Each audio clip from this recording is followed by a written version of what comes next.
Okay, again, good evening, everyone. We're going to go ahead and get started. So at this time, I'm going to go ahead and turn it over to Mike Peoples, who is the Disaster Program Manager in El Paso, Texas. Go ahead, Mike.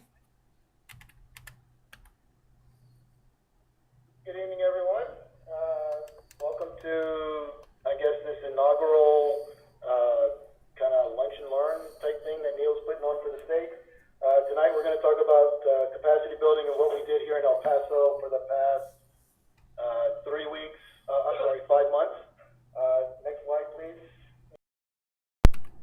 So what I'm going to run over today, the last quick slide was an agenda. We're going to start with, we're going to talk about risk analysis, workforce, organizational structure, kind of how to build a training schedule, career development, which is really a key leg to what we did here, and then we'll break for some Q&A. Next slide, please. So what really started the process for us here in El Paso, what really informs the process for kind of what I do is to do an in-depth risk analysis for what one has to encounter in your jurisdiction. So here in El Paso, kind of our key risks you can see on the slide. We then kind of winnow that down to what are the top two or three. Please. So here in El Paso, really the big ones are flooding and winter storms. Over the past 4 or 5 years, we've actually had two major flooding events. We had a winter storm event in 2011.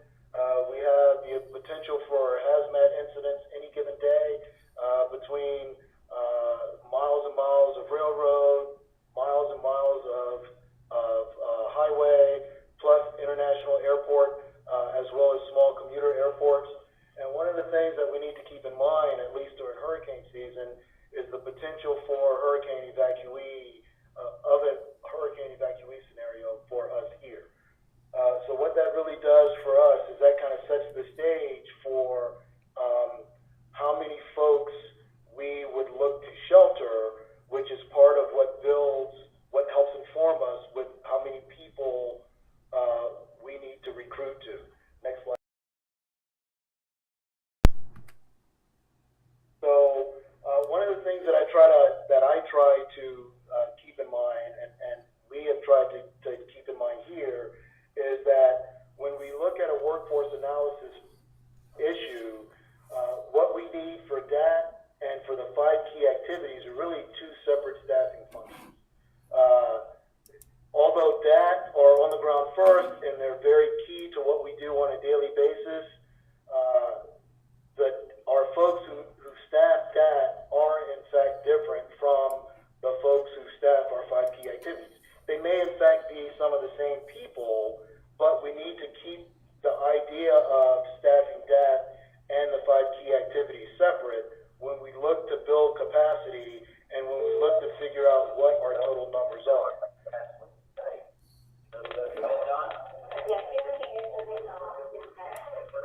There's some noise in the background. So what we do when we look at that is we look at using either a 5-year history, or if that data is somewhat corrupted, we can look at a yearly history for what DAT responses are. And then with larger responses, when we actually look at 5 key activities, we look at a combination of what our partners hope for us to bring to the table in terms of sheltering, so how many EOCs we would have to staff, whether or not we're doing feeding or if our partners are feeding, etc. And really, some of it is an educated guess. Next slide, please.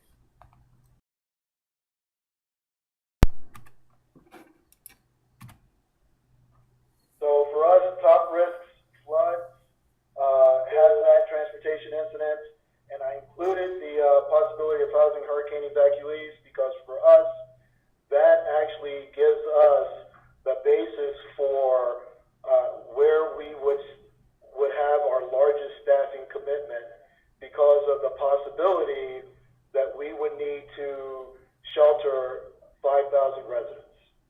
That's what El Paso has agreed to with the state. So using a ratio of 1 worker per 30 residents and 1 supervisor per 6 workers, we, the Red Cross, would need approximately 168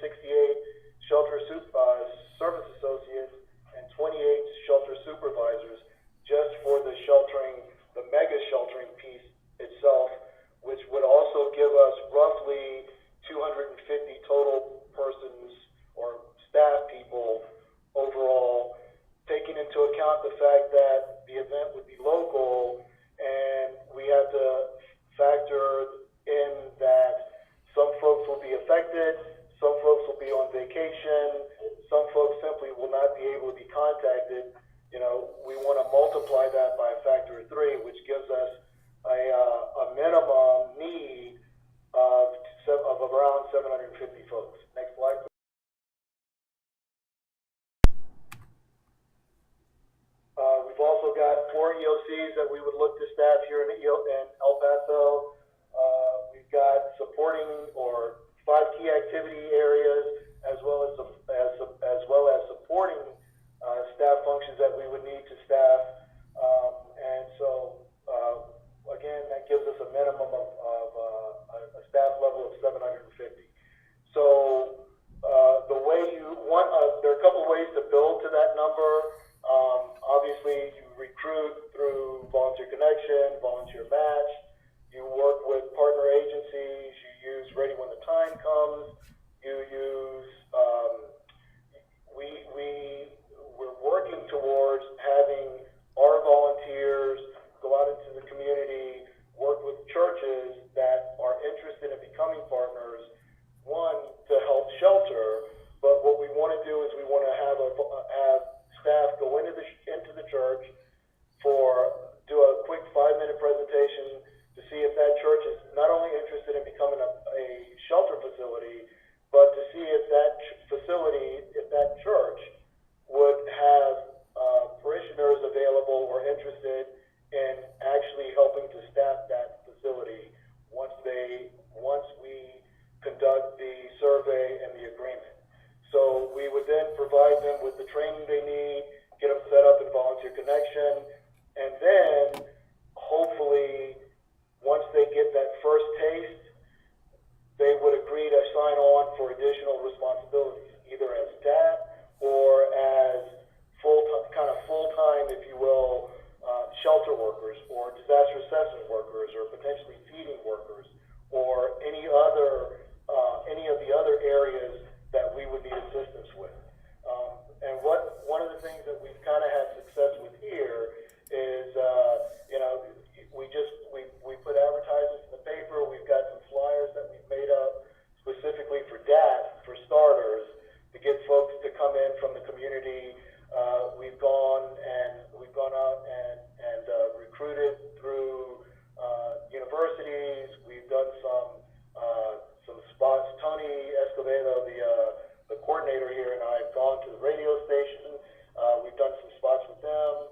Mark Mathis, the executive, has been pretty proactive with working with the media and doing stuff on TV and in the newspaper. And we've gotten folks into the door. The big thing is keeping them engaged. Next slide, please.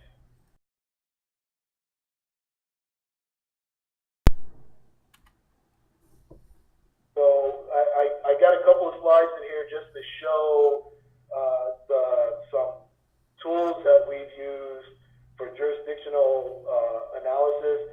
These slides are not specific to El Paso. This first one is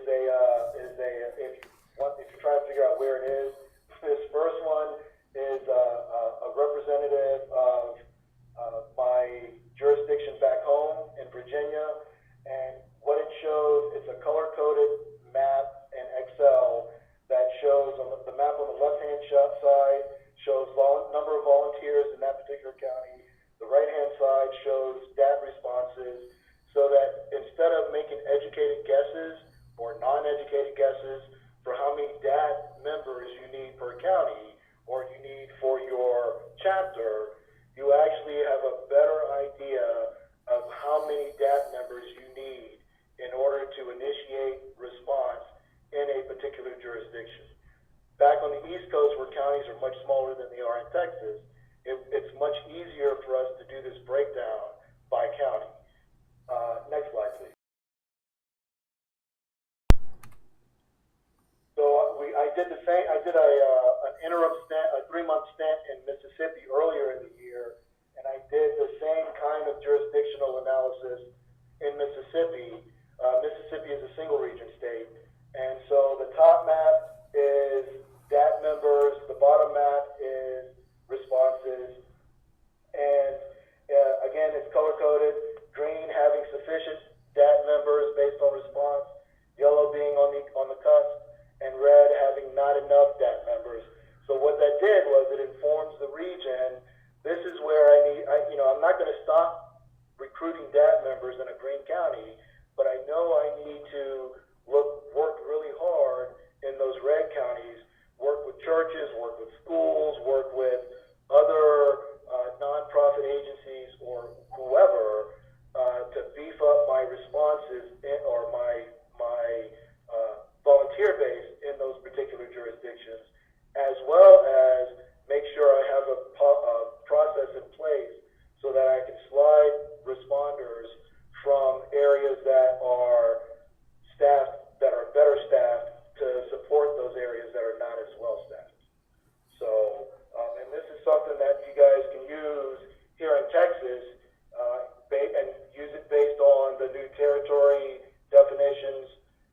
opposed to breaking it all the way down to counties. So, Neil, that's something that that you and I can work on, or we can work on with the RDPOs if you want to. Next slide, please.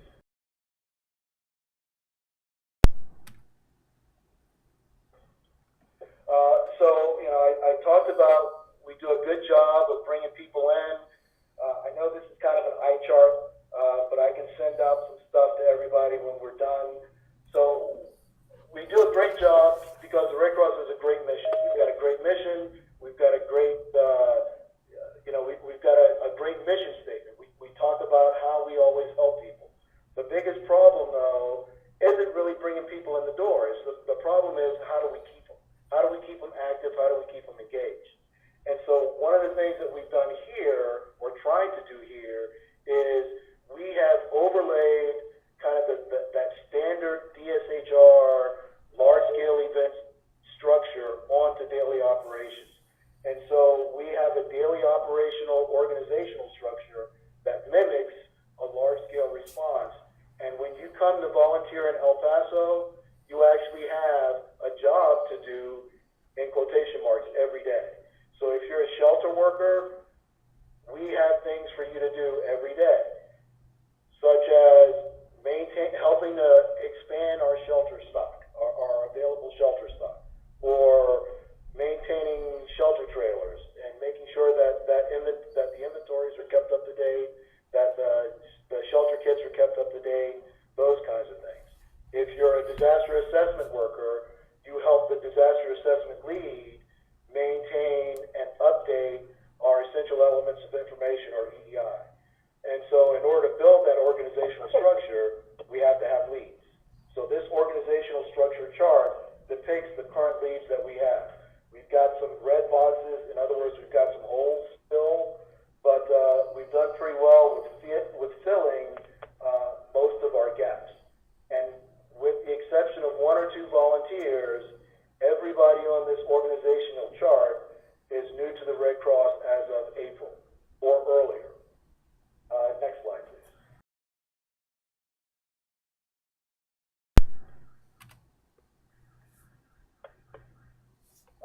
So along with providing something for people to do on a quote-unquote daily basis, we also have to build a training process or a training program that also helps to keep people engaged. So when we build that training structure, the things that we use to kind of inform us of what training is required, we use the DRCF and all of the other capacity assessment tools that the organization has provided for us. Response plans, audit programs, hot washes from past events, not just past events here in El Paso, but those larger past events like Katrina and Sandy that showed some gaps that we may have in training organizational wide, so we can help fix those, at least at our level. There's a disaster program review toolkit that's dated, but it still has some useful pieces to it. And then I've got this thing called Capacity Readiness Response Training Team program, if you will. That's essentially a training team process that I use to help keep folks up to date on processes and procedures within the organization. Next slide.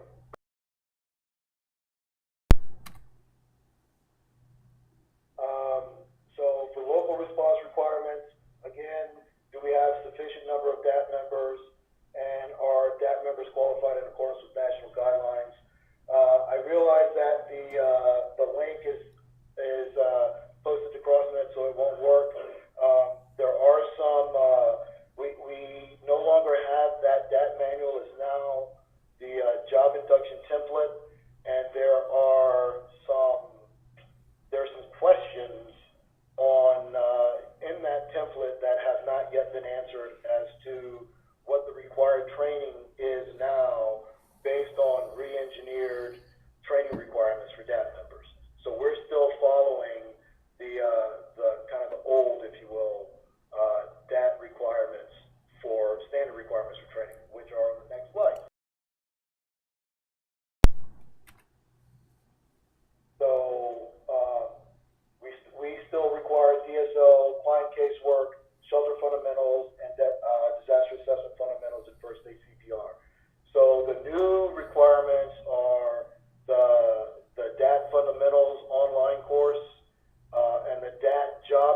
applying casework fundamentals has not yet been finalized. So there's kind of a disconnect, and we're still waiting on getting an answer on what that's supposed to actually look like. So that's why we still follow this standard guideline. Next, please.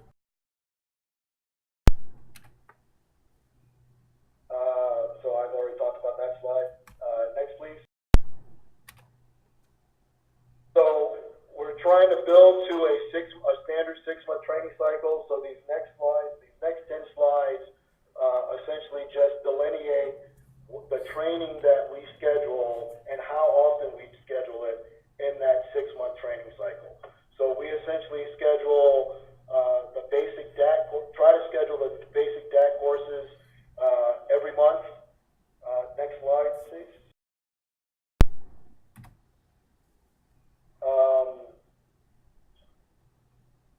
Next slide, please.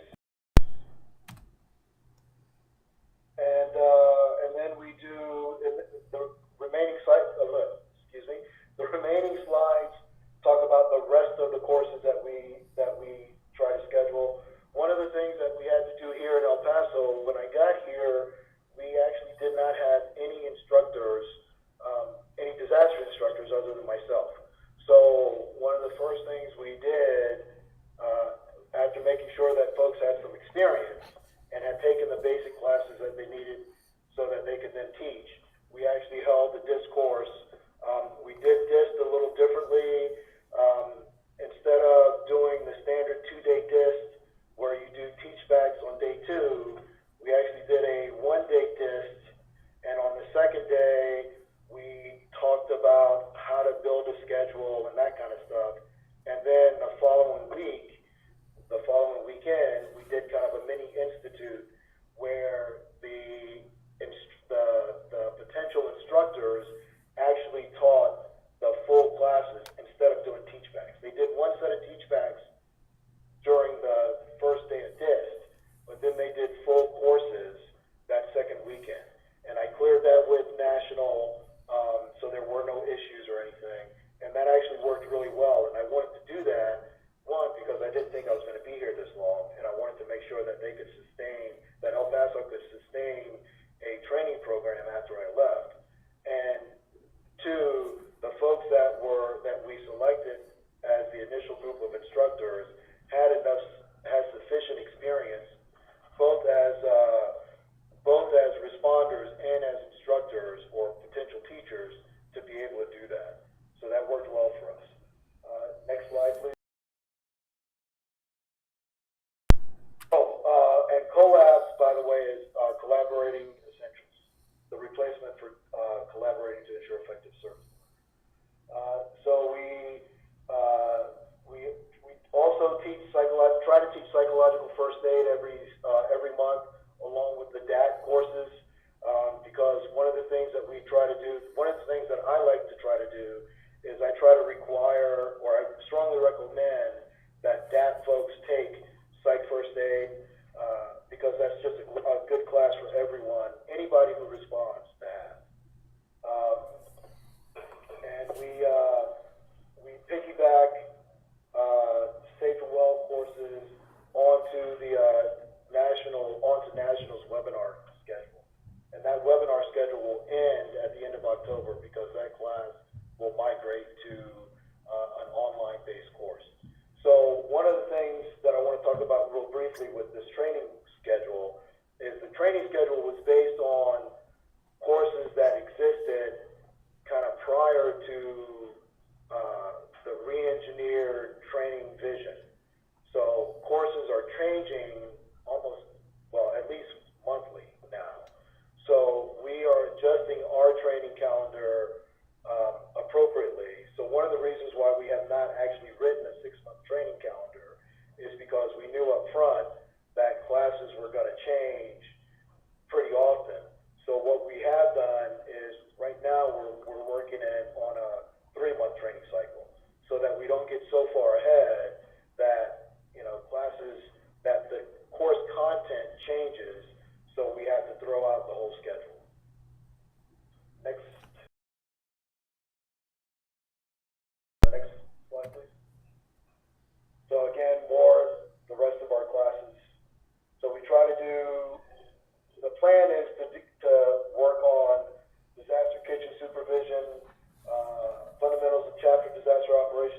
management and service delivery site management once a cycle. So my hope is to teach those at least once before I leave, and then get those on a schedule, kind of a rotating schedule within the region, so that the region is teaching those classes as the region needs them, and to make sure that the region has sufficient instructors available to teach those classes.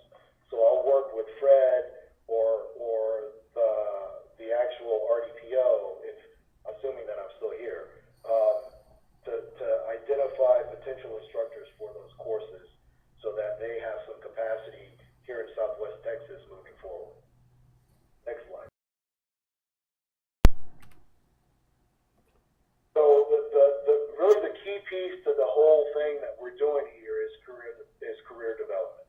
So again, we're great at bringing people in. One of the things that we're trying to do here is keep folks engaged. But one thing that I've always seen in my 10 or 11 years in the Red Cross and disaster is that typically we don't do that great of a job at helping folks figure out what they want to do in the organization. You know, we get you to come in, especially during large-scale events, but we never really take the time to sit down with you to help you figure out what you want to do and what you need in order to get from where you are today to realize your goal. So what we've worked on really hard here is developing that kind of career development goal for every individual disaster volunteer and paid staff. So we sit down with everybody when they walk in the door within the first week to month, and we actually conduct a career path action plan interview.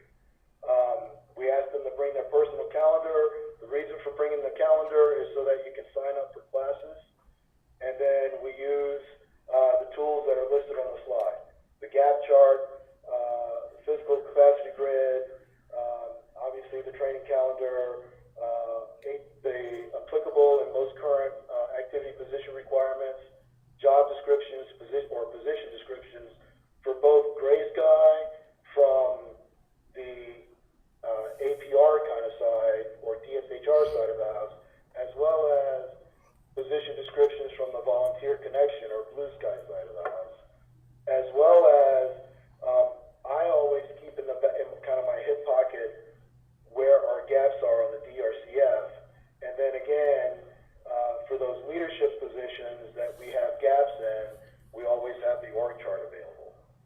Next slide.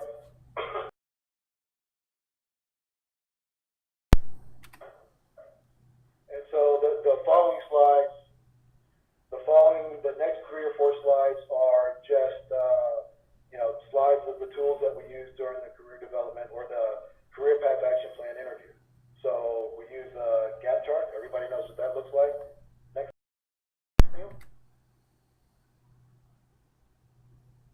The physical capacity grid, and the reason I use the reason why I literally bring out the physical capacity grid is because a lot of times, although we have guidance that tells us that we're supposed to evaluate folks against this specifically for DSHR assignments, sometimes it's just not done. And so I want to make sure that I'm not ever in a position to send someone on a deployment who in a gap position who really should not be sent in that position. So everyone gets, I make sure that we go over this capacity grid with everyone based on the position or positions that they express an interest in. Next slide, please. Next slide. This is a LMS introduction letter. So what we do during the other thing that we do during the career path action plan interview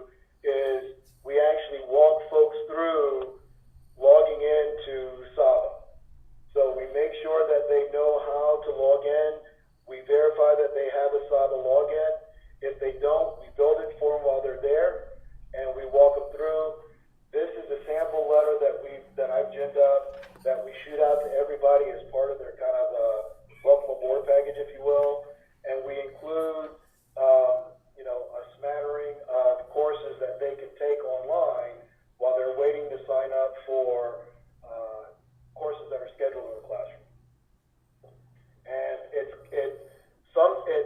is actually tailored to an individual. So if someone has a healthcare license, they would get Ready RN added as an example.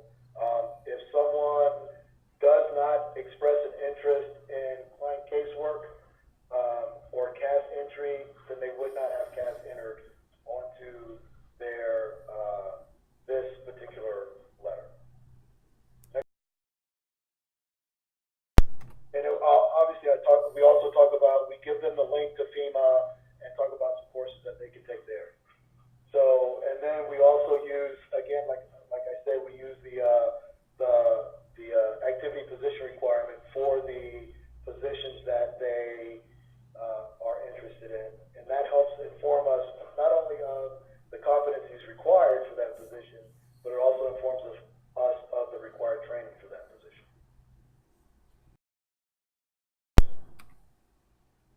And then the action plan is, so what we do at the end of that interview, we show them a sample of what they're going to get via email. So it'll have the job description, and attached to the job description is a sample or is an action plan tailored to them for that particular job. And it'll include all of the courses that are required with the date that it's scheduled, a blank for them to write in when they've completed it so they can track it. Any other additional requirements that either the chapter has tagged on or that we think are recommended. And then they'll also be assigned a mentor. And we'll give them their mentor's contact information, phone number, and email. And then the individual will get all of this bundled in an email, and each of their mentors will be copied on that email. And the mentors will get the action plan, and the mentor can help track them. That way, the individual has somebody they can contact with questions. The mentor will then add them to their own contact list, and that kind of thing. And of course, from the volunteer connection perspective, that individual is added to that particular group. So let's say they're interested in sheltering, they'll be added as a shelter team trainee. So they'll be automatically added to the sheltering group and volunteer connection. So the sheltering team lead would obviously see that individual in that group, so they would be able to provide information through volunteer connection about additional meetings and that kind of stuff. Next slide, please.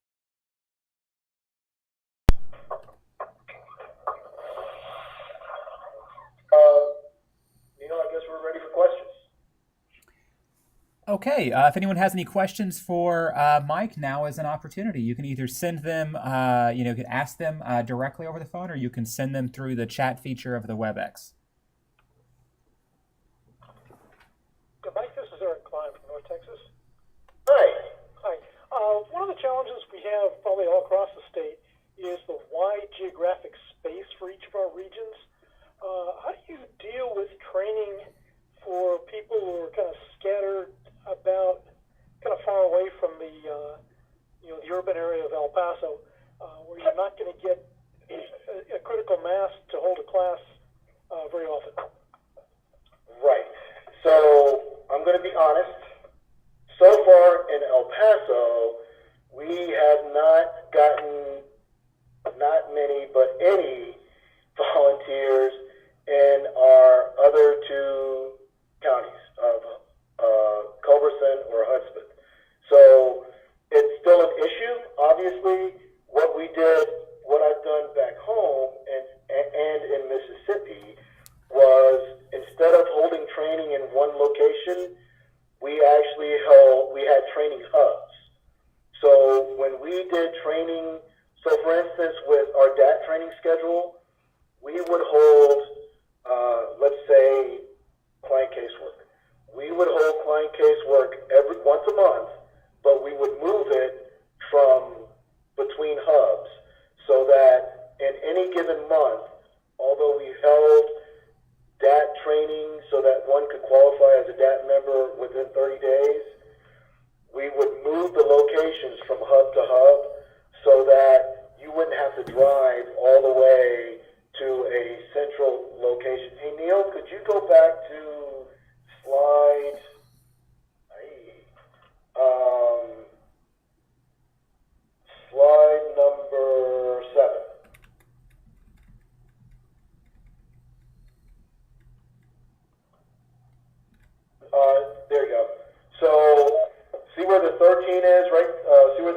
is? Yeah, okay. Okay, so that was kind of the central location for our region. So what we would do is we'd hold classes there. We'd hold classes where the yellow 7 is.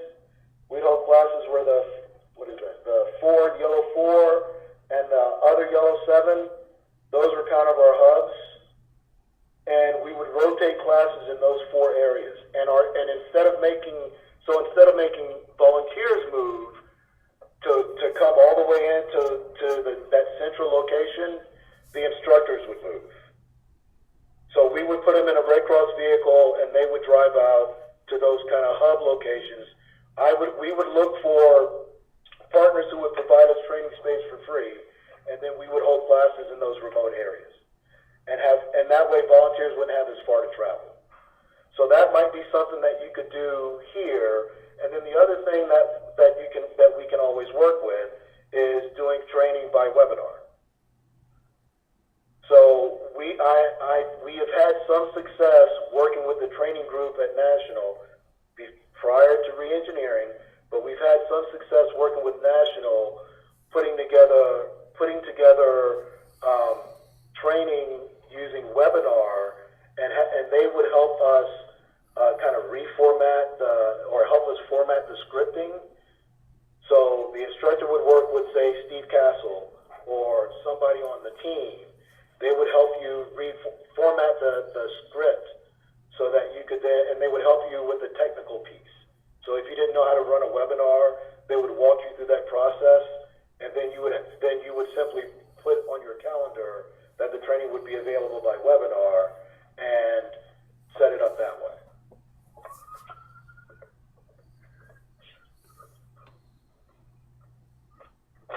That help?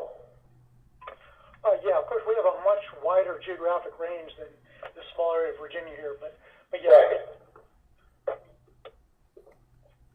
And so webinar might help. The other thing too is classes now from National, most classes with the new training vision, most of our classes are going to be available online. So is the issue now that folks simply don't have internet access or don't have computers, or what?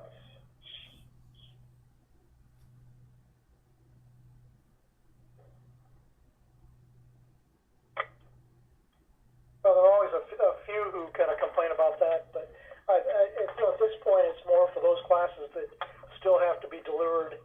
Right. Yeah, I mean, when we get volunteers and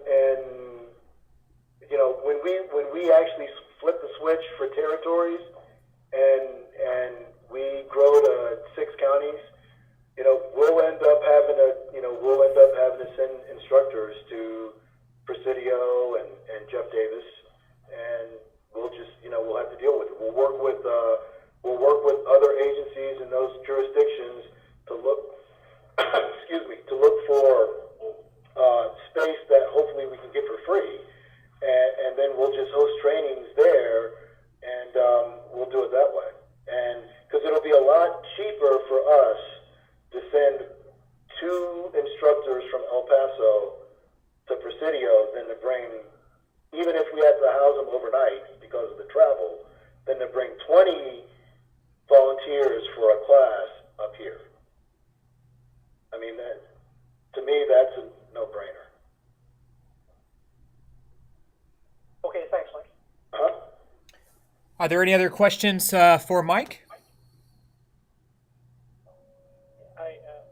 Mike, this is Rich with EMH Advisor, State Advisor, and you had a pretty good response from, I think, UTEP for the recent floods. Area. Okay, you just like that. I'm sorry? Hang on just a second.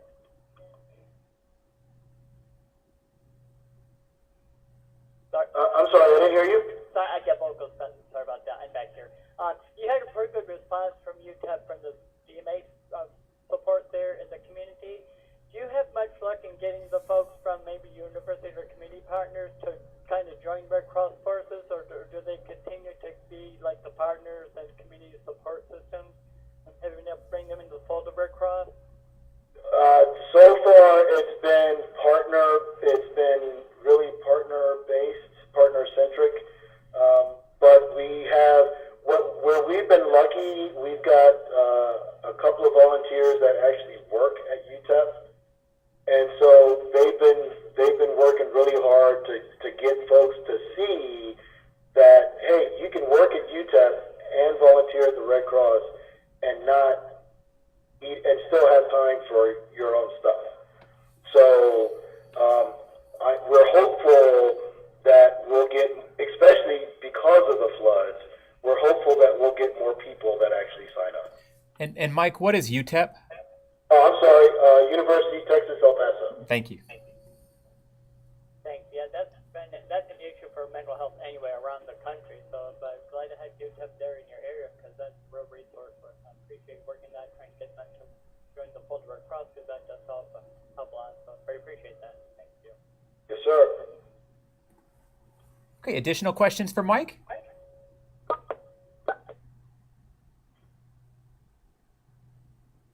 Okay, Mike, I've got a question for you. Okay. You had mentioned and showed us the image of your sort of leadership table of organization, and you said a lot of those positions, the people have filled those positions within the last 5 months, so there were new volunteers. What was your process, and how did you get volunteers to accept those leadership positions? Oh man. So the process was, honestly, when I sat down with folks to do career path action plans, I had an org chart that had lots of red in it. It was all red. And I sat down with folks and I said, so, you do this on the outside? You've got this experience? Would you like to do this? Well, I don't know. All right, well, think about it and come back. And I just kept doing that. Seriously, I mean, and I got a good group of people here, and they stood up. Probably the best example would be the guy that we have is our pet shelter lead. He walked into the office and he said, I do pet first aid. I'm a dog behavioralist, and I want to do something on the disaster side, but I really want to work with animals. And so I kind of scratched my head, and I'm like, man, this is a tough one. But my job is not to put a round peg in a square hole or any of those kinds of things. My job is to help folks be successful and realize their goals in the organization, period. So Tony and I had just come from a regional OEM meeting, and the conversation had been about sheltering, and I had asked about pet sheltering and kind of gotten blank stares from around the room. So the thought that popped into my head was, well, what do you feel about working with pet shelters? Well, what does that entail? Honestly, I don't know, but you want to work with animals, so you can help us figure that out. Well, I'm more of a dog. I don't do politics or any of that kind of stuff. You'd have to help. We'll help you, but, you're going to be the lead on this. Oh, okay. And so he took the ball and ran with it, and now he's meeting with partners with county government and city government and helping them put together a pet sheltering plan, and they didn't have one. So it's really about helping people. It's really about asking people what they want to do and then helping them figure it out. So Mike, you recently, it was about 3 or 4 weeks ago that you had, your flooding event out in El Paso, and obviously, and I think one of the great things about that response was that we had to send no additional human resources in from even within the region or within the state. You were able to handle it completely using your newly trained individuals. Will you tell us briefly about that experience, about how you engaged your team to initiate that response and what that was like? So flooding happened, and as it so happens, we have the leadership team has a monthly meeting. First of all, we have a DAT meeting on Monday, the first Monday of the month. We have a leadership meeting the second Wednesday of the month, and then an all hands disaster meeting on the second Thursday of the month. So we had actually just had a disaster leadership meeting the night before, and we talked about the DRCF and a couple other things. And so we had just met, and the flooding happened, and we put the call out to the leadership folks, and everybody came, and we gave out marching orders. And luckily for us, when folks agreed to take on the leadership roles, the big thing about asking folks to take on a leadership role, in my opinion anyway, when somebody says that they'll agree to take on a leadership role, it's our job, our duty, to make sure that they have the tools at their disposal to actually do the job that they've agreed to do. So, not only is it incumbent upon us to give them the rules of the road, but we need to give them the rest of the tools.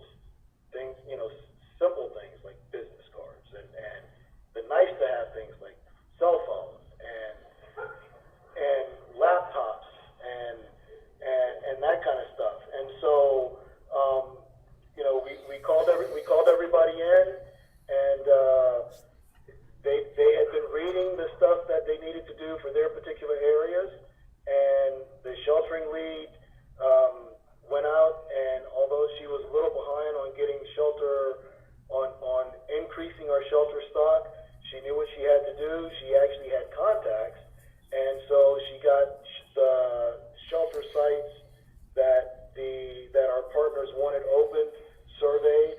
Our logistics lead came in. He got shelter trailers relocated to those locations.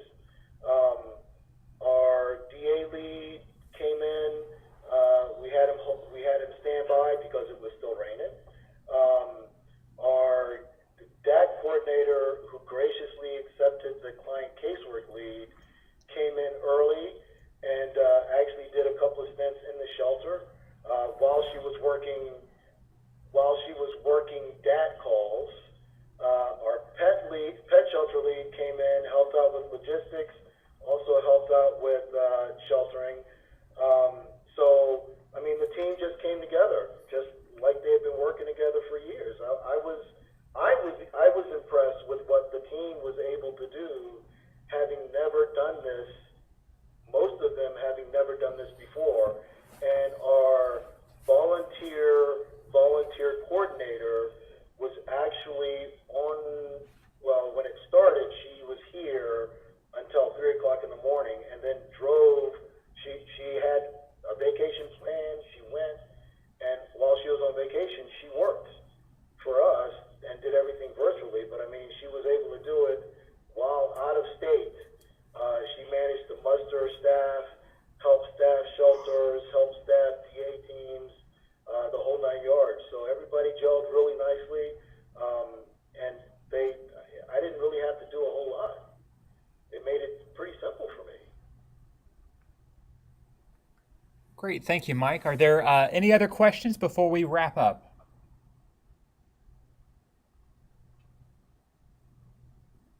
Okay, well, again, I want to say thank you to everyone for taking the time out of your evening, and especially thank you to Mike for the extraordinary work that you and your team have done over the past 5 months, and then over the past 3 or 4 weeks during your flooding operation, which is still ongoing. So thank you, everyone in El Paso, and thank you for everyone for taking the time this evening.